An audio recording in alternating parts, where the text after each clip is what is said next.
তোমার আওয়াজটাও একটা যদি ছেলে শুনে তাহলে দিওয়ানা হয়ে যাবে। তো আপনি কি করে রাস্তাঘাটে উলঙ্গ হয়ে থাকতে পারেন? উলঙ্গ তো থাকতে পারেন, এমন ড্রেস পরেন যে এই পার্ট পেটের এই সাইড খালি, এই সাইড খালি, পেটের ভিতরে কয়টা ডাব থাকে মানুষ দেখতে পাচ্ছে। আপনার চেহারা তো দূরের কথা, বিধানে আসছে আপনার মুখের ফেসটাও খালি রাখতে হবে না। তা আপনার ফেস তো দূরের কথা, আপনার পেটের ভিতরে ডাব কয়টা পড়ে থাকছে একটা ছেলে দেখতে পাচ্ছে। তো কিভাবে চলছে আমাদের সমাজে? কাপড় পরিধান করছে, এটা আমাদের ইসলাম সমাজে আসে না, এটা ইহুদি নাসারাদের ব্যাপার এই ড্রেসটা। কিন্তু আমাদের যারা বৃদ্ধ মহিলা আছে, বয়স্ক, তারা যদি এখন ইদানিং হালে যে চুড়িদার পরাচ্ছে সেই ড্রেসটাকে তারা তুচ্ছ মনে করছে, বলছে নাকি যে এখনো বিয়ে হয়নি। ওই ড্রেসের সাথে বিয়ের সম্পর্ক কি? এটাকে হিন্দুর প্রথা যে তার কপালে টিক দিবে নাকি? হ্যাঁ, এই বিবাহের সাথে তার ড্রেসের সম্পর্ক থাকে না। অতএব যেই শরীরটাতে একটা চুড়িদার যদি পরে থাকে একটা মহিলা, তার কোনো জায়গায় খালি থাকবে না। একটা বরখা পরে থাকলে কোনো জায়গা থাকবে না। একটা কাপড় যদি পরে থাকে এই সাইড খালি থাকবে, দেখা যাবে তার ভিতরে কি আছে। একের পর এক দেখতে দেখতে একটা যে কোনো ছেলে তার দিকে দেখে বিশেষ গবেষণা করে করে ওর পিছে দিওয়ানা হয়ে যাবে। তাহলে এই আয়াত থেকে মহান আল্লাহ তাআলা কি বলছেন? যে মুমিন নারীদেরকে, তোমার স্ত্রীদের, কন্যাদেরকে বলে দাও তারা যেন তার চাদরের অংশটাকে, তারা যেন তাদের কিছু অংশটাকে তাদের উপরে ঢেলে দেয়, ঢেকে দেয়, যাতে তাদেরকে চিনা সহজতর হয় যে একটা মানুষ, একটা সুন্দর মহিলা, এবং যে তার চরিত্রহীন না চরিত্রবান না চরিত্রহীন মহিলা, তাকে যেন দেখে বোঝা যায়। কারণ দাসীর কোনো পর্দা থাকে না। কারণ উমর রাদিয়াল্লাহু তাআলা আনহুর যুগে দাসী যদি পর্দা দিয়ে থাকতো, মুখ ঢেকে থাকতো, উমর রাদিয়াল্লাহু তাআলা আনহু কি করতেন? তার দাসীর এই কাপড়টাকে, মুখ ঢেকে থাকলে এটাকে টেনে দিতেন। অর্থাৎ দাসীকে এই বিধান আসেনি দাসীর উপরে। একটা স্বাধীন মেয়ের উপরে যে বিধান আছে সেই বিধান নেই। এখনকার সমাজে মহিলা এমন হয়েছে যে তারা সবার সাথে মিশতে পারে, তাদের দ্বিধাভেদ আসছে না। কিন্তু মহিলাকে বিবেক বিবেচনা করতে হবে যে অনেক মোবাইলে আসে, অনেক যুবক দেখতে পায় এগুলা যে পুকুরের পানি পান করে, পুকুরের পানি ব্যবহার করে সবাই, কিন্তু কেউ পান করে না। ঠিক তেমনি একটা নারীকে মূল্যায়ন করে নিতে হবে। আমি যদি পুকুরের পানি হয়ে যায়, আমাকে ব্যবহার করে নিবে সময়, কিন্তু আমাকে স্ত্রীর মর্যাদা কেউ দিতে চাইবে না। অর্থাৎ 10টা যদি গ্রামের যুবক থাকে, সেই যুবকের সাথে যদি আমি মিশে যাই, 10 জনই আমাকে ব্যবহার করবে পুকুরের পানির মতো, কিন্তু কোনোটা এই 10 জনের মধ্যে একজন আমাকে গ্রহণ করতে চাইবে না স্ত্রীর মতো, স্ত্রীর মর্যাদা দিবে না। তাহলে নারী, তোমাকে এই জায়গা থেকে মূল্যায়ন করতে হবে যে আমি যদি ঠিক জায়গাতে থাকি তাহলে আমার দাম কোন জায়গাতে যাবে। আপনাকে যেমন ফিল্টারের পানি মানুষ কিনে নিয়ে খায়, ঠিক তেমনি তোমাকে কিনে নিয়ে মানুষ ব্যবহার করবে, তোমার মোহরানা সুন্দরভাবে আদায় করে তোমাকে ব্যবহার করবে। তুমি যেন পুকুরের নোংরা পানির মতন মানুষ সবাই ব্যবহার করবে, ঠিক তেমন না হও যেন তোমাকে সমস্ত মানুষ ব্যবহার করবে এবং একজন মর্যাদা দান করবে না। এই বিধান আপনাকে মূল্যায়ন করে চলতে হবে। এই সম্পর্কে যে আপনাদেরকে কাঁচনের ইসমাইল কমিশন 5,000 টাকা দিল। কাঁচনের ইসমাইল কমিশন 5,000 টাকা দান করেছেন। আল্লাহ তাআলা যেন তার মনের আশা, যেই আশাতে তিনি দান করেছেন সেই আশা পূরণ করেন। আল্লাহুম্মা সাল্লি আলাইহি, আল্লাহুম্মা বারিক আলাইহি। যিনি যেই আশা দিয়েছেন আল্লাহ তার রুজিতে বরকত দান করুন এবং তার পরবর্তীতে মুসিবত থেকে আল্লাহ তাআলা যেন তাকে উদ্ধার করেন।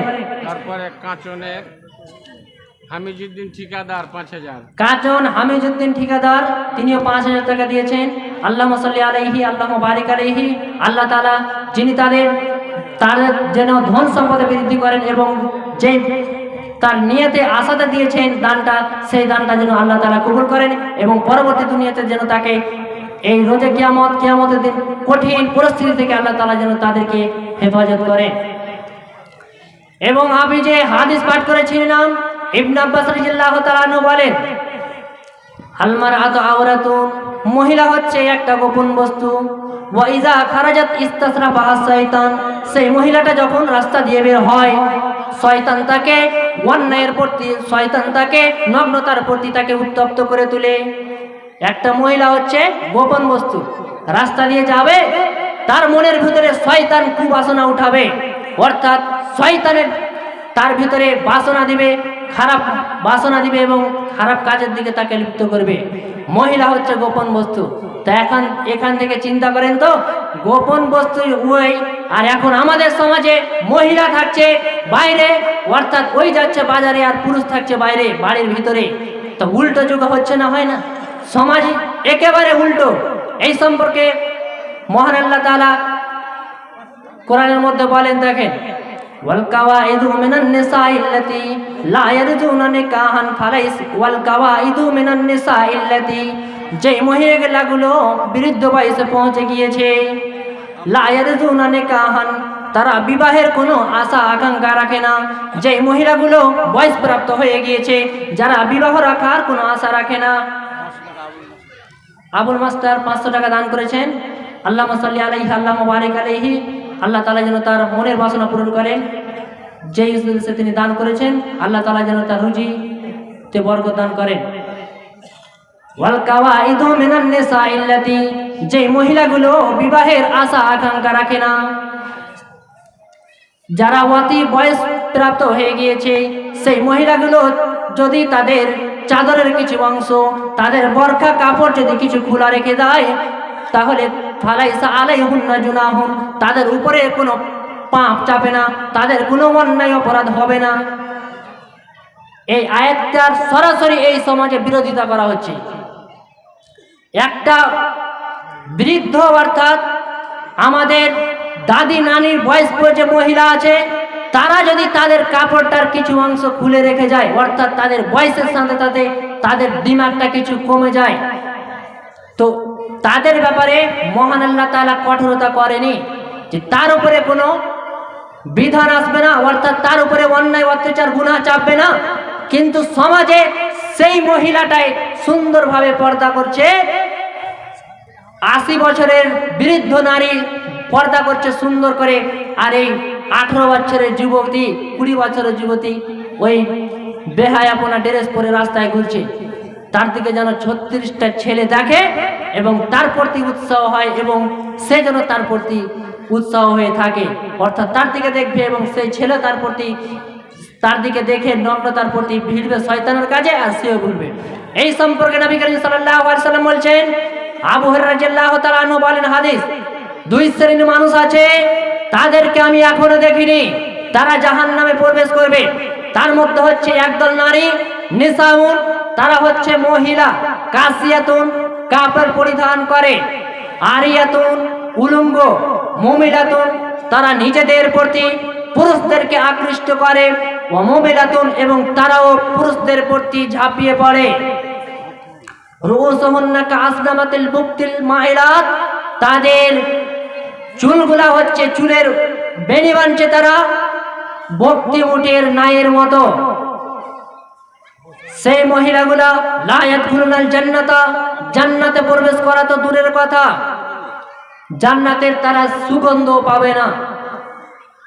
ওয়া ইন্নাল জান্নাতা, তবুও জান্নাতের সুগন্ধ, লা ইয়াজিদু মিন মাসিরাতা কাযা ওয়া কাযা, অত দূর থেকে পাওয়া যাবে যার বলার কথা নেই, অর্থাৎ এত দূর থেকে তার জান্নাতের সুগন্ধ পাওয়া যাবে, শান পাওয়া যাবে, যা বলার কথা নেই।